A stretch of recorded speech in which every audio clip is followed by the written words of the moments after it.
Degrees of a polynomial. I think, yeah, with this you should be up to speed with most of the basic knowledge about polynomials. Now, polynomials when we talk of degrees, basically, we talk of the highest power of a polynomial. Okay, so degree means the highest power of a polynomial. Highest power of a polynomial. That's basically what the degree of a polynomial means, the highest power. And it's very easy to even know this by just inspecting the polynomial. That means looking at it. If you look at the polynomial, you look at all the variables, what is the highest power? The highest power is tells you the degree of that polynomial. So basically, we have zero polynomial.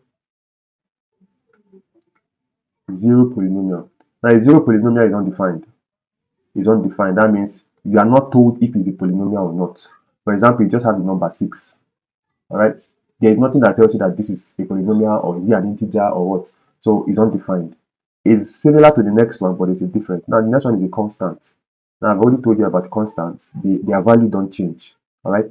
A constant is of degree 0.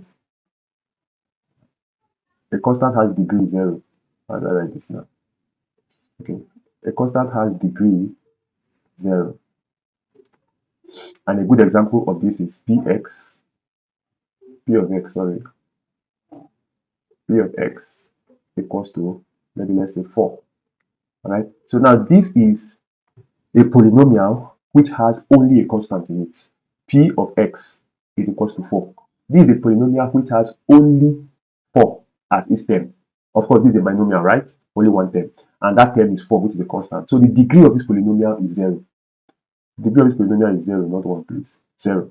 All right? Because the highest power of the variable here is 0. Of course, I can write this 4 as 4 raised to power x, 4x raised to power 0, right? I can write it like this. Because if you remember your mathematics, anything raised to power 0 is 1. So x raised to power 0 is still 1. And 4 times 1 is 1. So it doesn't change anything. So if I write it like this, you can see that the degree here, or the power of this polynomial, is 0. So any constant polynomial, a polynomial that is only made up of a constant, is automatically of degree what? 0. And then the next one, we have a linear polynomial. Linear polynomial. Okay? Linear polynomial. Now, a linear polynomial is of degree 1. Is of degree what? 1. Degree 1. A linear polynomial is of degree 1. All right? That means the highest power of the variable in a linear polynomial is 1. And there are many examples. Most of the simple equations we solve are linear polynomials. For instance, if I have 3x, let me write it like this. P of x is equals to 3x minus 1. This is a linear polynomial. This is a linear polynomial because you can see here that the variable here is x and the highest power of the variable is 1. This is 3x raised to power 1. Of course, you should know that we don't write this 1 when we are writing variables in mathematics. You don't write x raised to power 1. You just write x. It means the same thing, right? So the highest power of the variable here is 1. And that's why we say this is a polynomial of degree 1, also called a linear polynomial. So all these simple equations that we solve are mostly linear polynomials. Their degree or the highest power here is 1. And you solve linear polynomials by collecting like terms, dividing both sides by the coefficient of the variable, and then you get your answer. So if I give you something like this, for instance, 3x minus 1 equal to 0, and I try to find the value of x, you should be able to solve this. All right, that's not what we are doing here. But it's just for you to know that a polynomial like this, where the highest power of the variable here is 1, we'll call it a linear polynomial. Then we have a quadratic. Of course, this is also another one that you should recognize. A quadratic is a polynomial of degree what? 2. A quadratic is a polynomial of degree 2. That means the highest power of the variable in a quadratic equation or a quadratic polynomial is 2. An example here, p of x is 4x squared plus maybe 3x minus 4. Now, I'm making up all these equations on my own. So, but this is an example of a quadratic polynomial or a quadratic equation, which you must have been introduced to. We've even done it on this channel, all right? And you can see here that the highest power of the variable here is 2. This is x squared, x raised to power 2. That's the highest power here. This one is x raised to power 1, which is less than it. So this kind of equation or this kind of expression, this kind of polynomial is called a quadratic polynomial. It's of degree 2. All right. And of course, if you follow this channel, you know that you can solve a quadratic polynomial by factorization, by completing the square, by using the quadratic formula, or even by graphical methods. All right. So we've done all that on this channel. You can take time, look for the playlist where we talked about quadratic equations and watch it. All right. Just know that if it's degree 2, it's called a quadratic polynomial. Then the ones we'll be concentrating on mostly for this factor and remainder theorem are called cubic polynomials. And continuing in that same sequence, these ones are of degree 3. Degree 3. And if you notice something, you will see that the number of terms are increasing as we go. A constant has 1 term, a linear polynomial has 2 terms, so it's a binomial. A quadratic polynomial has 3 terms, it's a trinomial. A cubic polynomial now will have 4 terms, and the highest power is going to be 3. So for instance, we have that p of x is equals to, let's say 6x cubed plus 4x squared plus 2x minus 2. All right, this is an example. Now, this does not mean that it must always have 4 terms. So don't get me wrong. For example, this quadratic equation, now this is a full quadratic equation, right, with 3 terms. But even if you have something like this, 2x squared minus 1, this is also a quadratic equation, and this has only 2 terms. So please don't just have it in your mind that the quadratic equation must have 3 terms. No, it can have 2 terms. It can even have 1 term. Even if you have just something like this, this is still a quadratic equation. The underlying requirement here is that the highest power, the highest degree of the variable is 2. So whether it has 3 terms, it has 2 terms, it has 1 term, as far as the highest power of the variable is 2, it's a quadratic equation. The same thing with linear. It can have 2 terms, it can have 1 term. All right. But if the highest power of the variable is 1, then it's a linear equation. That means even if I have something like this, 4x, this is still a linear equation. Right? A cubic polynomial has degree 3. So you can see here that the highest power of the variable here is 3, 6x cubed. So it's a cubic polynomial. This is the full expression of a cubic polynomial. All right, 4 terms. But there can be questions where some of these terms are missing. So you can even have one that has only 3 terms. Let's say you can have something like this, 4x. Let's use another variable, so it doesn't seem as if it's only x that exists. You can have 4y cubed minus 3y plus 1. This is still a cubic polynomial. So please, let's understand that this is still a cubic polynomial, even though there is no term here in y squared.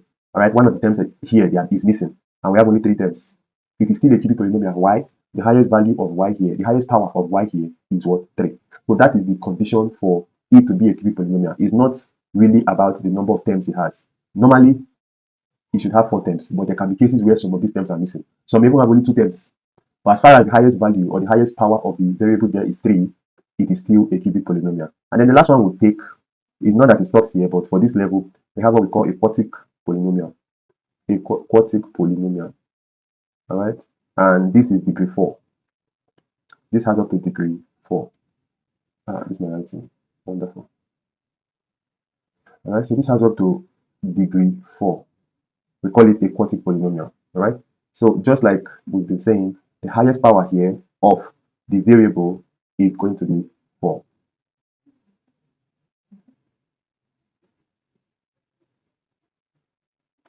Now you can see this one now. A normal quartic polynomial or a full quartic polynomial should have 5 terms. You should have a term in x raised to the power 4. You should have a term in x cubed. You should have a term in x and a term in 5 terms. A term in x raised to the power 4, a term in x raised to the power 3, a term in x raised to the power 2, a term in x raised to the power 1, not just x, and then a constant. That's the 5 terms usually. But there can also be cases where some of these terms are missing. So just like in this case here, you can see that there is no term in x raised to the power 3 here. So it has only 4 terms. But it is still a quartic polynomial because the highest degree here, or the highest value of the power, is what? 4. All right? So remember that. And you can see that this polynomial is a polynomial of different variables. So there's x and there's y. All right, there's x and there's y. It's not wrong. Something like this is solvable. Although most questions you will see at this level will have similar variables. All right, so let's just keep it to what we've been doing, and we'll change this one to y so that they will all be the same variable. We have 3y raised to the power 4. Okay, but know that they can have different variables. Okay.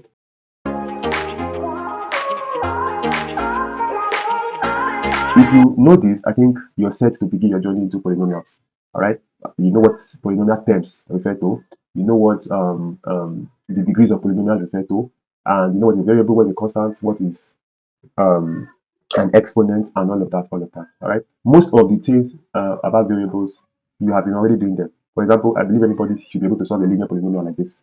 And on this channel, we've also learned how to solve quadratic polynomials. So it's like we have graduated From linear, we've done quadratic. So now in this series under polynomials and factor theorem, we'll be looking majorly at quadratic polynomials. So let us see, how do you solve polynomials of degree 3?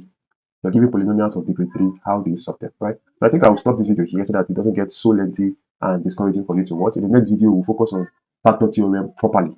We'll go into factor theorem. I think it will have 2 or 3 parts. We'll look at different aspects of factor theorem and what it entails. So I would also like you to drop a like on this video, drop your thoughts in the comments. If this was helpful, if you learned something, then just let me know what you learned in the comments. If there are things you want me to improve on or change, especially about this new format of videos that I began to make, then please drop it in the comment. I want to know your suggestion. I want to know your thoughts. All right. And I'll see you in the next video. Please subscribe to this channel, share the link of this channel, share it to your WhatsApp channel, share it to your friends, especially those who you know will need mathematics in senior secondary school, junior secondary school, or even in the university. All right. Help them to find this channel and become better at mathematics. Thank you so much. There will be no assignment in this video, but the next video will look at some assignment. All right. So thank you, and see you in the next video. God bless you.